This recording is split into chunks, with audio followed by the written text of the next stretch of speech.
ഒരു പരാതി പെട്ടി അവിടെ വെച്ചിരുന്നു. അത് ഏറ്റവും കൂടുതൽ പരാതി കിട്ടിയിരിക്കുന്ന ആരെ കുറിച്ചാണെന്ന് പറയാം. ഈ ഫയൽ നോക്കേ, ഇത് മുഴുവൻ ഇവരെ കുറിച്ചുള്ള പരാതികളാ. നമുക്ക് ഇത് ഒരു നല്ല പ്രവൃത്തിയായിട്ട് തോന്നുന്നില്ല. ബാക്കി എല്ലാവർക്കും മസ്താനിയെ കുറിച്ച് കംപ്ലൈന്റ് ആണ്. ഏറ്റവും കൂടുതൽ പരാതി പെട്ടിയിൽ വന്നിരിക്കുന്ന കംപ്ലൈന്റ് ആണ്. മിന്നണ സാരി എടുത്തോണ്ട് മൂക്ക് കണ്ണാടി വെച്ച് ചന്തി കുലുക്കി നടന്നോണ്ടൊന്നും അന്തസ് കിട്ടില്ലടി. ആ ഗുണം ജനിക്കുമ്പോഴേ കിട്ടണം. മസ്താനി മലയാളം അല്ലാതെ ഇംഗ്ലീഷിലൊക്കെ ചില വാക്കുകൾ പറയുന്നത് ഞങ്ങൾ കേൾക്കുന്നുണ്ട് കേട്ടോ. എന്താ ഡബിൾ ഡാഡി സിൻഡ്രോം. ഇവൻ സമനില തെറ്റി ചെയ്യുന്ന ഈ ഇടയായിട്ട് ഇതിന്റെ സ്ഥിരം പരിപാടിയാ. നല്ല തറവാട്ടി കൊണ്ടേ തിരക്കത്ത് കൊടുക്കും. കേൾക്കൂ. പിന്നെന്താ പീനട്ടോ, അതൊക്കെ ഞങ്ങൾക്ക് അറിയാം എന്താണെന്ന് കേട്ടോ. അതിനുള്ള ശിക്ഷ ഞാൻ തരാം. നാട്ടിൽ ചന്തപ്പാലത്തടി ഇതുപോലത്തെ ഒരു പെമ്പർനാത്തിയുണ്ട്.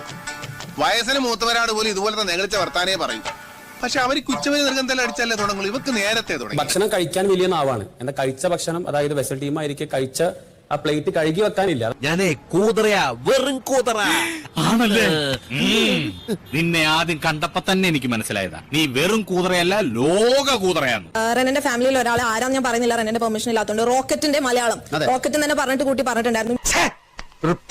മകളെ, നിനക്ക് ഇത് തന്നെയാണോ പണി? ഇപ്പോ റെനയുടെ ഫാമിലിയുടെ കാര്യം എടുത്തിട്ടു, ബോയ് ഫ്രണ്ടിന്റെ കാര്യം എടുത്തിട്ടു. അതുപോലെ തന്നെ വളരെ മോശമായിട്ടുള്ള ലാംഗ്വേജസ് യൂസ് ചെയ്തു. ആൾക്ക് തീരെ വിദ്യാഭ്യാസം വിവരമൊന്നും ഇല്ലേ, വിഡ്ഢിത്തിരെ പറയുള്ളൂ, തെണ്ടി. മസ്താനി എന്താണ് ഇതൊക്കെ?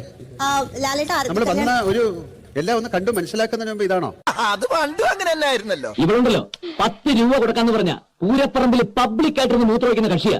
നേരത്തെ അപ്പാനിയെ പറ്റി പറഞ്ഞ ഒരാളാണ് ഇത്തരം കാര്യങ്ങളൊക്കെ വന്ന് പറയുന്നത്. പിന്നെ കൈവിരലുകൾ കൊണ്ട് ഓരോന്ന് കാണിക്കുക, അതൊക്കെ ഞങ്ങൾക്ക് അറിയാം. ഞങ്ങൾ ഇതെല്ലാം കാണുന്നതാണ്. ഒന്നുമില്ലല്ലോ, നിങ്ങളെക്കാളും കുറെ ഓണം ഉണ്ട് ഒരാളല്ലേ ഞാൻ. അതുകൊണ്ട് എന്റെ അടുത്ത് വേഷം കെട്ട് വേണ്ട. എടി പെമ്പിള്ളേരായ കുറച്ച് അടക്കൊതുക്കൊക്കെ വേണം. അതെങ്ങനെയാ?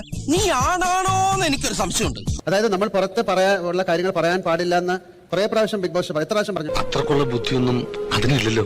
നമ്മൾ ഒരു ചെറിയൊരു പണിഷ്മെന്റ് ശിക്ഷ നിങ്ങൾക്ക് തരാൻ പോവാണ്. അടുത്ത 2 ആഴ്ചയിൽ നിങ്ങൾ എവിക്ഷനിൽ വരും. കഴുത്ത് വരെ പെരുമ്പാമ്പ് വിഴുങ്ങിയവന്റെ തലയിൽ ഹാന ചവിട്ടിന്ന് പറഞ്ഞ പോലെ. പുറത്തെ കാര്യങ്ങൾ അകത്ത് പറയാൻ പാടില്ല. അത് കേൾക്കാത്തതുകൊണ്ട് പുറത്തുനിന്ന് നിങ്ങൾ കൊണ്ടുപോകുന്ന സാധനങ്ങൾ ബിഗ് ബോസ് പറയുന്നത് വരെ നിങ്ങൾക്ക് കിട്ടില്ല. ആ പെട്ടി ഞങ്ങൾ എടുക്കുകയാണ്. എനിക്ക് ഏത് സമയത്ത് അങ്ങനെ തോന്നി ഈശ്വര, ഒരു കാര്യമില്ല.